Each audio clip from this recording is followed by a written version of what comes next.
Yo, what's going on YouTube? Welcome to my corner of the world. We are here for a reaction to Absolute Superman 2, titled Lois Lane Shoots Superman. The last episode was really cool. It's nice to get this different take, like all of these different takes of these DC characters. I always love looking at all these different versions, and this version of Superman seems to be kind of badass. He seems to be a bit of a badass, which I like. I like his suit. I like his long hair. Superman always just looks really cool with long hair to me. And this version of Lois Lane, very militaristic, very different from what I'm used to, but I'm rocking with it so far. Things did not seem to be going Superman's way. He got taken, I'm pretty sure, last episode. At least he was fighting off Lois Lane's crew. She shot him, I think. Yeah, it seems like he's about to be kidnapped, or he has been kidnapped. So let's see what is going to be happening this time. Link to the original video will be in the description if you want to check it out on your own. Let's run this up.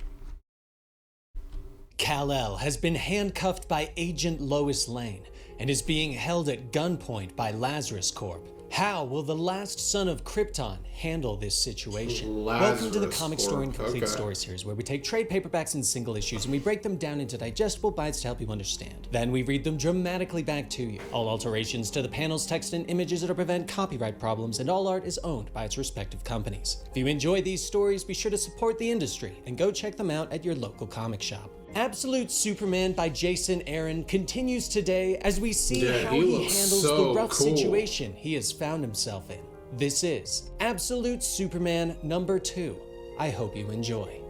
6 years ago, in the L house within the Redlands of Krypton, Kal-El leans over his desk and groans. The teacher of his class is grading people on his nearby view screen, but pauses when he gets to Kal's assignment. Kal, I'm confused about what you've turned in here. Your paper is quite descriptive, but it doesn't appear to employ any generative text at all. You did source the cleric's luminarium, didn't you? The teacher asks. Kal looks up briefly at his camera. I wrote it, he says softly. The teacher stares at his image for a moment before nodding briefly. You wrote this yourself? That's... Kal, I'd like to talk with you and your parents after class, the teacher says before everyone signs off. Now, Earth, Brazil. Kal stares in shock at the woman who recently cuffed herself to his arm. She raises an energy pistol at him, the sparks dangerously close to his face. Get on your knees, she shouts. Kal raises an eyebrow at her before lifting his arm to stare at the cuff, knocking Lois off her feet. Okay, let me just... He says to Soul as he tries to pull the cuff off. I can't break this, Kal says to his armor, ignoring the fire, smoke, and armed woman before him. Kal, you are weakened. You are vulnerable here, Soul reminds him. But Kal shrugs as he continues to work. I'm chuffed with her. What do you want me to do, Soul? Rip her arm off? Kal asks. Lois has had enough and raises her weapon, firing a blast into Kal's face. In the face? He lets out a groan of pain and stumbles back. Man. I will deal with the handcuffs, Soul tells him. Kal nods. Just don't hurt her, he orders.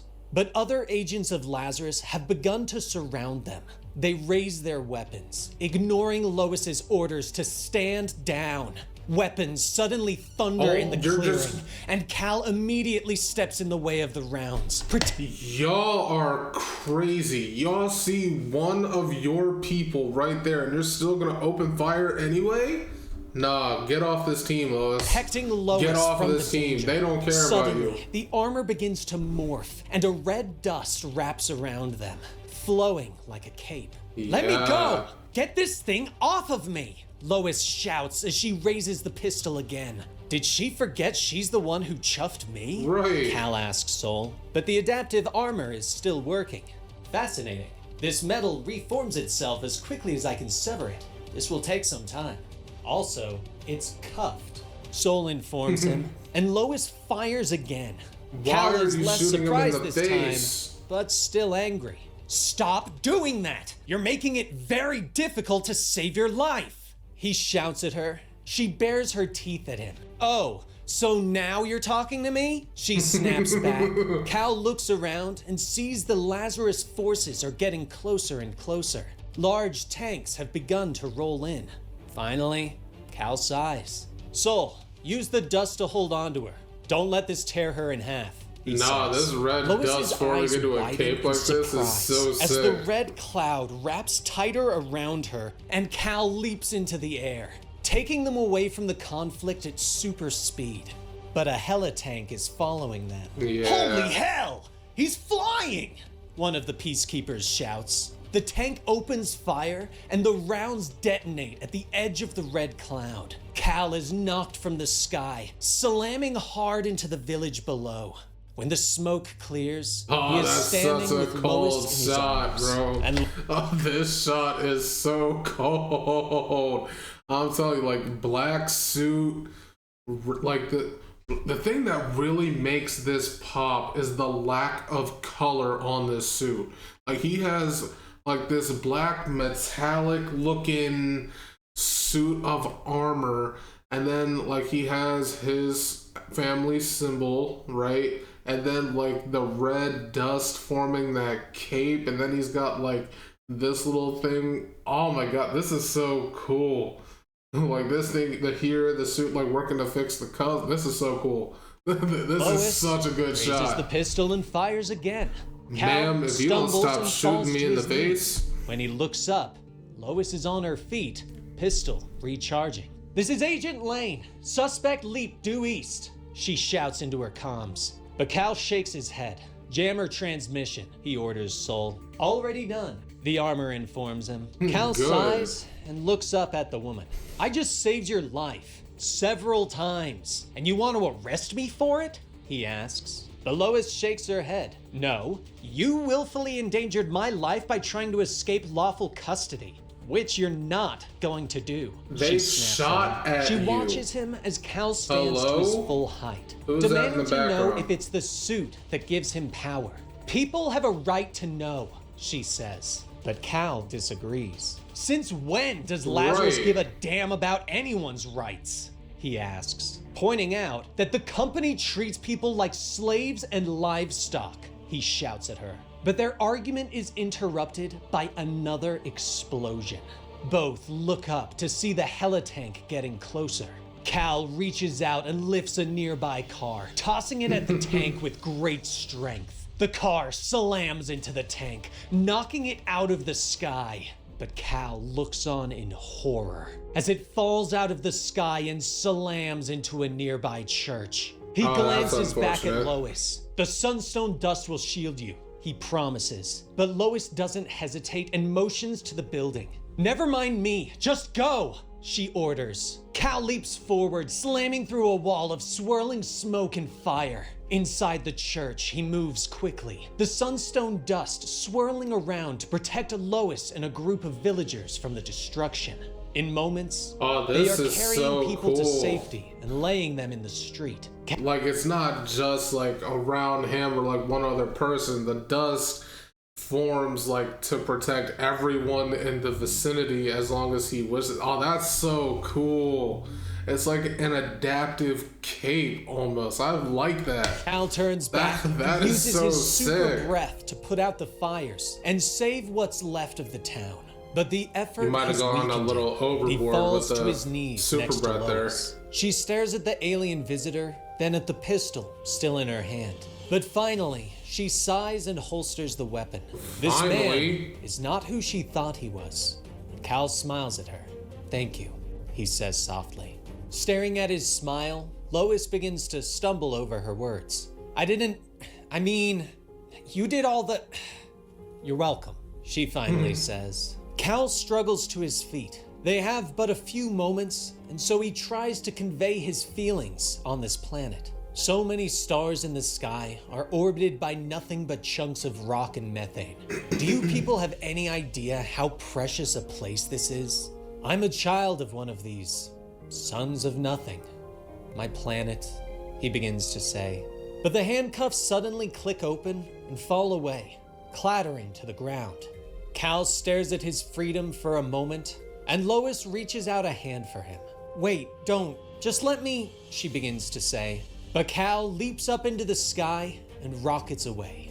The full might of Lazarus arrives moments later, but only finds Lois looking up into the sky.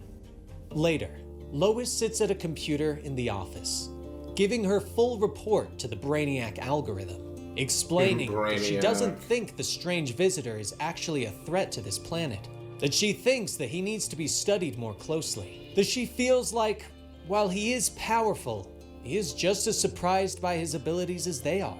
But Lois is unaware that someone is watching her through the computer, that it isn't an algorithm that has responded. It's legitimately Agent advises Brainiac. termination. So noted. Brainiac says to Lois's shock, "This completes your after-action report. The Brainiac algorithm thanks you." The computer says before shutting down. Behind her, the door opens and a Lazarus commander walks in, congratulating her on a job well done and ordering her to get some rest. But Lois shakes her head. No, I don't think I'm done with my report. I think I need to write this report myself, Lois says, thinking back on flying with the visitor and helping him save the people in that burning building. The commander shrugs and wishes her good luck before walking out of the room. He's Lois like, hey, if you sighs want as to she do all that turns back extra to the work, you got computer it. and begins to type. Sometime in the past on Krypton, Lara and Jor-El are hard at work, preparing for what they know is coming. Lara shows Jor her work, explaining that her design will act as an exploratory spacesuit and rocket ship. He had like a whole though she doesn't know life how they on will convince Krypton the with science his parents league of before their coming to findings, Earth. I and like that. questions what they will do if no one will listen. Jor looks at his wife for a moment before pulling her into a hug. If they won't listen, then I steal all the sunstone I can carry, and you build us a ship big enough to hold everyone we love, he says. They both look out into the field, where Cal is playing with Crypto. And then we hold fast to each other with all the steel in our hearts and lava in our veins. And we aim for the stars, Lara whispers softly. Back on Earth in the present, the peacekeepers are moving through the village after the battle with Cal, angry that the people are looking at them with disdain. Two patrolling soldiers notice that one of their brothers is staring at the villagers, his helmet cracked from this morning's attack. "Hey Smith, you all right? Shouldn't you be with the medics?" they ask. But Smith shakes his head, looking at the villagers in disgust. "They don't get it. Don't appreciate everything we've done to pull them out of the mud," he growls. What? The others shrug. "Yeah, that's the job though. What are you gonna do?" one of them notes. But Smith just smiles and suddenly raises his weapon.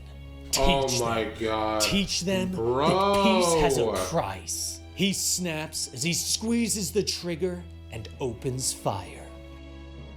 And there you have it. Absolute Superman number 2. What did you guys think of today's story?